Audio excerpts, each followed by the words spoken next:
everyone, and welcome to the Temple Institute Parsha class.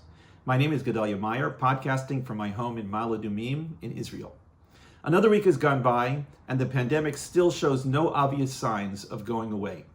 We know that it's still out there, even though it appears to be getting significantly less lethal, or at least is now infecting many more people who are not as susceptible to its more lethal effects. In any case, we all have to exercise care in what we do and how we go about our interactions with others. This is not a game, and we are still largely in the dark about much of what is happening. This week's Parsha is called Balak. That word is actually the name of a person who happens to be a somewhat significant character in the story that takes place in the Parsha. He is described in the Torah as a king of the area called Moab, which was located to the east of what is now Israel. If one had to pin it down to a specific area, it would be a good deal of what is now the modern state of Jordan. The Israelites were passing through this area on the final stages of their journey from Egypt to Israel. This took place in the final year of the 40-year wanderings through the wilderness, when they're heading north from the southern end of modern Jordan to the northern end and into the southwestern part of modern Syria. The journey through the kingdom of Moab was about in the middle of this stretch. It seems that he had heard rumors of the power and size of the Israelites and was looking for desperate measures to fend them off. He sent messengers to a sorcerer named Bilaam, who lived in the more southerly area of Midian, to request of him to curse the Israelites. This Bilaam, it turns out, was somewhat of a character. When the messengers from Balak came to inform him of this remarkable mission, he said that he had to check with God to determine if it was divinely approved. When he received the answer of no, he told them that he couldn't go with them. When Balak heard of this, he upped the ante. Bilaam again sought God's approval and received the answer this time that he could go, but only if he did exactly what God instructed. In the end, what happened with this whole project was that Bilaam attempted 3 times to curse the Israelites, but was unsuccessful each time. Instead of cursing them, he only succeeded in blessing them. Each time he explained to Balak that he was powerless to do anything that God didn't want. So if God filled his mind with a message of blessing, that is what would come out of his lips. Balak, needless to say, was unsatisfied with these responses. He believed, presumably, that Bilaam should have had the power to choose his own way in cursing or blessing. He was unable to understand that a supposed sorcerer like Bilaam was subject to the guiding hand of God. Bilaam not only blessed the Israelites 3 times, but he added a 4th round, seemingly without the prodding of Balak. These blessings, although uttered by someone who clearly had the underlying motive of wanting to genuinely curse the Israelites, have come to include some of the best-known statements of the unique fate of the Israelite nation and the Jews who were their heirs. While uttered in a rather poetic and cryptic manner, they managed to capture the essence of the unusual relationship between God and the Israelites. Bilaam has gone down in the Torah and Jewish history as a bad guy, but his words have been preserved for millennia as remarkably prescient observations. It is one of the great ironies of the Torah that this should be the case. Bilaam's demise came in a battle against the Israelites that is recorded a couple of parshas further on. In some ways, he seemed to have received a bum rap in Judaism, being included among the extreme arch-villains of Jewish lore.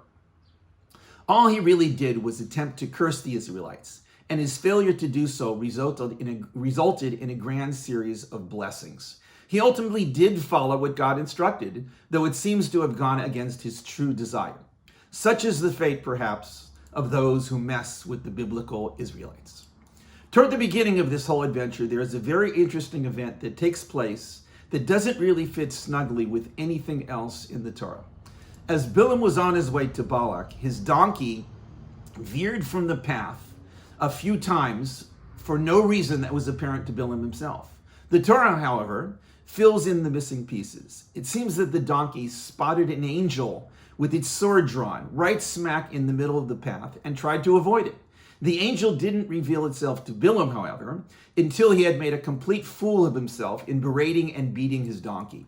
At one point, the donkey even spoke to Bilaam, explaining that it had always been Bilaam's faithful beast of burden and had never done him wrong. When this remarkable dialogue concluded, Bilaam's eyes were opened and he saw the angel standing in the road with its sword drawn. Bilaam prostrated himself at this point, as was appropriate upon seeing an angel. The angel then chastised Bilaam for beating his donkey when all the donkey was doing was avoiding what was a clear obstacle in the path. Bilaam, upon hearing this, said that he didn't know that the angel was there at first, and if the angel opposed his journey, he would turn back. The angel then repeated God's instructions, saying that Bilaam could go on the mission, but could only speak the words that would be put in his mouth. A key word comes up in the angel's little speech. In explaining its presence there, it says that the real purpose was to Satan him. Satan as in the word Satan, since Bilaam really wanted to go on this journey. This phrase is a bit mysterious, but it does give us the very first glimpse in the Torah of this famous word Satan or Satan, which appears to mean nothing more devious than oppose or swerve or something like that. The curious evolution of the word from this rather innocuous meaning in the Torah to its more devilish association in Judaism, Christianity, Islam, and other religions, and in the popular mindset, is a fascinating exercise in theological development. This entire mini episode of the larger story has been written off by some of the major Jewish rabbinic authorities through the centuries as nothing more than a dream. While there are many who disagree with this seemingly radical approach, it does have its merits. The story is just so bizarre that it seems to be like a fairy tale in the midst of an otherwise straight narrative of the Exodus and the wanderings through the wilderness. What could account for such a strange and unexpected encounter other than it being a dream that was so vivid that it seemed real to Bilaam? Whatever the case, the episode does illustrate something very crucial to the biblical understanding of reality. At first, Bilaam did not see the angel, whether in his dream or in some form of waking life. His donkey did, again, whether in the dream or in reality. The donkey understood something that this illustrious sorcerer, this prophet, this man of power, could not see. This alone, even if taking place in a dream, is utterly remarkable. What was Bilaam to think of this situation in which his donkey could see something as ethereal as an angel, but he, the one who could speak to God at a moment's notice, could not? This question is powerful not only for people back then in biblical times, when sightings of angels were not necessarily so rare, but also today when they are presumably quite rare. We tend to think of our ability to see and to know everything, even if it is not visible to the naked eye and requires advanced technology to detect, as a kind of birthright with which we have been bestowed. What would we think today if someone told us that a donkey or something along those lines was able to see things that we cannot? There is little question that we would consider such a claim as nonsensical and nothing more than a fairy tale. Perhaps this is the key message for us from this story. While the angel may have come to Bilaam in whatever manner it did, somehow to convey to him its core message of only saying the words that would be put in his mouth, the more subtle message of the story, both for Bilaam and especially for us, is that things are not always as they may seem. We may not be comfortable with that message. We may resent it and feel that it belittles us and our great understanding of things, but that doesn't make it any less true. We tend to think of donkeys and such things as beasts, while we are human beings endowed with the wisdom and understanding that may be apropos for an angel. While there is much to be said for the remarkable abilities of the human mind, there is also much to be said for its remarkable inabilities. We have an uncanny knack for not seeing what is right before our eyes, much as Bilaam did with this angel. How often we have found ourselves totally oblivious to what is all too apparent to everyone else in the room, or even to a dog or cat that is in that room. How often are we utterly ignorant of what is going on right smack in the middle of our own heads, even though it may be obvious to someone who doesn't have such a front row seat. Even a group of people, or an entire nation, or even the whole human race, may be blind to something that is plainly visible to birds or some other form of light that cannot come up to our kneecaps in Wikipedian knowledge. We have accomplished a great amount with our knowledge and our understanding of things, both individually and collectively, but we don't know everything.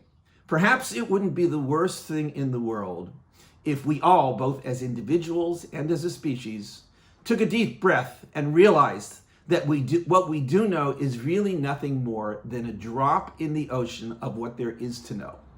It could very well be that our great wisdom and understanding is really something that is particular to us and has no bearing on anything else.